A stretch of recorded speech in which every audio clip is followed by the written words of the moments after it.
The Canon C70 has unmistakably been the most versatile, flexible and all-around enjoyable camera to shoot with that I have ever used.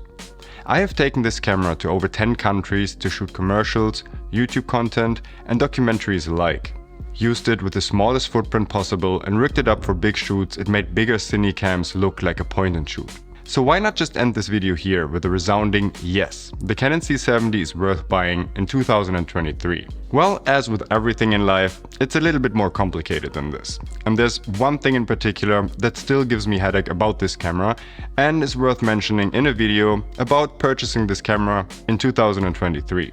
So in this video, I want to give you a recap of me using this camera for the past 2 years, as well as give you my opinion if you should pull the trigger in 2023 on the Canon C70.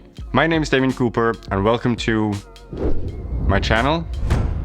As I've already stated in the intro, I really love my Canon C70. As a matter of fact, I currently have 2 of those. One is completely rigged down and basically lives on my gimbal because its small footprint and great autofocus makes it a really great gimbal camera. My second Canon C70 is usually rigged up as a handheld or tripod camera with a big V-mount battery, an external microphone as well as an external monitor. And therefore I have the best of both worlds and I can move quickly on shoots and there's basically no compromises for me. And I can't repeat myself often enough, the one thing that I love about the Canon C70 the most is its flexibility. I can throw everything at this camera in terms of shooting and it has never disappointed me.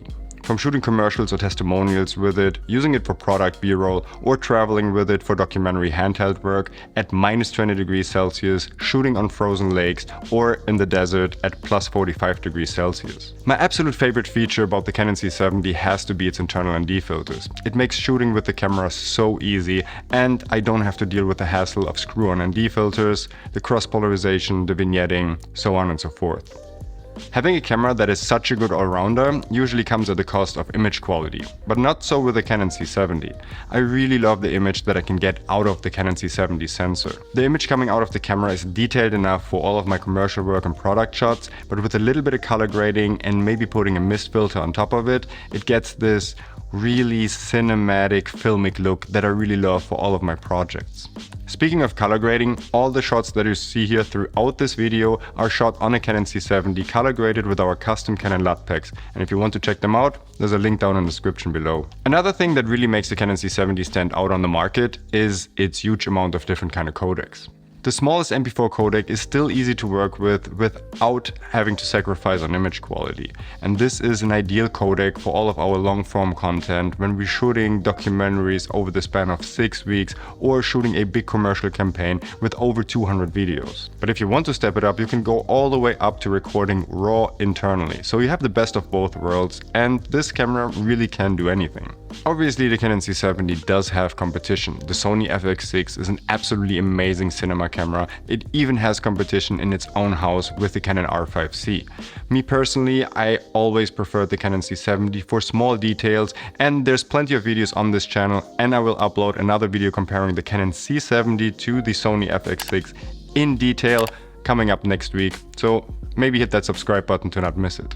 Another thing that's really amazing about this camera is its Super 35 sensor with the ability to use Canon's own speed booster to make it more of a full-frame Canon C500 without having to sacrifice too much on either image quality or autofocus capabilities. And this is how I have been using the camera for about 90% of the times when I'm not shooting run and gun documentary work and I want to use my Super 35 PowerFocus cine lenses. So this should be enough about me talking about the camera in the past. Now let's look to the future. One thing that really makes me confident about this being a great camera to purchase in 2023 is that it still gets a lot of love from Canon. Since I've gotten this camera 2 years ago, it's gotten 3 major firmware updates. The first one was a welcome addition of a whole area autofocus implementation, which makes the camera so much more usable on a gimbal. The second update actually shook the entire industry, because after this we could record RAW internally to SD cards on the Canon C70, and I've never seen anything like this before and I wasn't even sure if this is possible. The third update that actually changed a lot of things came out very recently and now we have eye autofocus on the Canon C70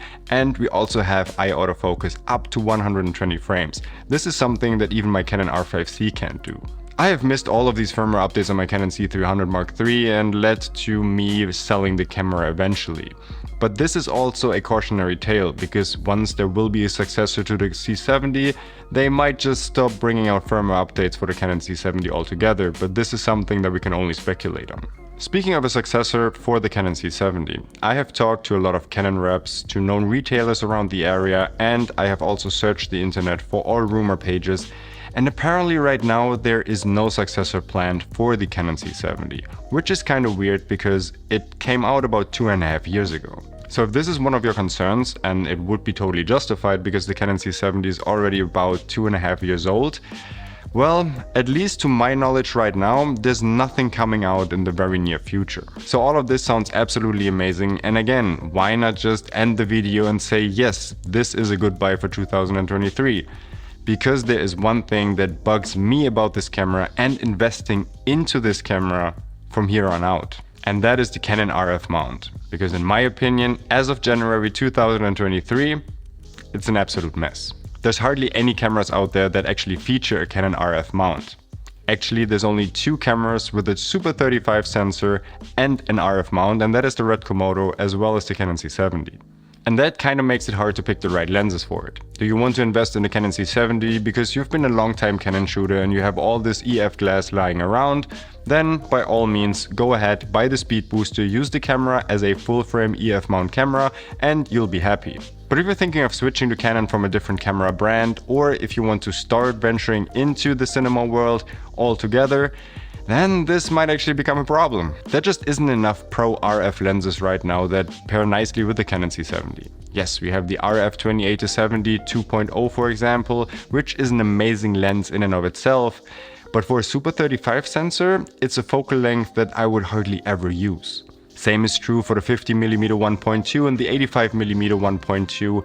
Amazing lenses, but again, on a Super 35 sensor, those are really long and I'm missing the wide angle and the mid kind of 35mm, 24mm, or even much wider than that. So here we need to go to EF lenses, and if you already have those, great. But do you really want to invest into new high quality pro lenses for a dying EF mount in 2023? That is something that I have struggled with a lot lately. Because surely Canon isn't really producing any more EF lenses, except for some really niche lenses, and third parties aren't really producing any RF lenses at all sometimes. And it doesn't even stop there. Some camera brands stopped creating EF lenses altogether. Sigma, for example, has been coming out with a lot of updates to their art lenses for Sony E-mount and different other mounts, but no EF mounts and no RF mounts either. The new lineup of Sigma art lenses are really video focused and absolutely amazing cameras, but I can't use them on my Canon C70 because they never produced them for any Canon mount at all. Furthermore, in 2023 I want to shoot more narrative projects, more documentaries, and I definitely want to shoot a little bit more on anamorphics.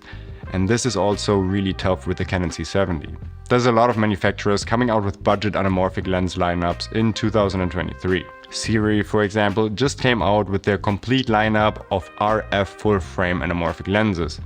But you can't use them on a Canon C70, at least not in full frame, because they don't work with the speed booster, because it's an RF mount. Then there's Viltrox. They're coming out with a really promising new lineup, and they don't have any Canon mounts whatsoever. Greyjoy just came out with a full lineup of full-frame anamorphic lenses, and they even feature an EF mount.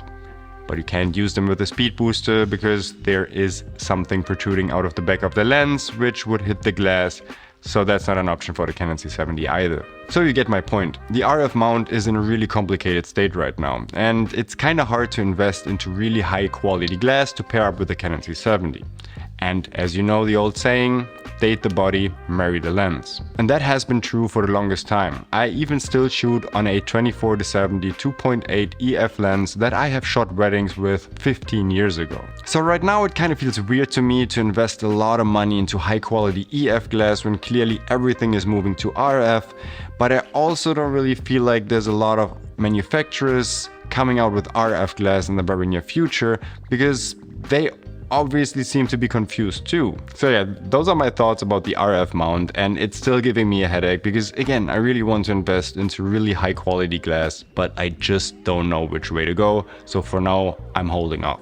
But as for the Canon C70, yes, I do believe it's an amazing camera in 2023 and in the foreseeable future. The only thing you really need to think about is what kind of lenses you want to pair with this camera now and in the future. So I hope you found this video helpful and I could help you make an informed decision of either buying the Canon C70 or not. And since you're already here, check out more videos about the Canon C70, and there will be a lot more content dropping on this channel about the C70 in the near future. So maybe go ahead and subscribe to my channel, and I hope to see you on the next one.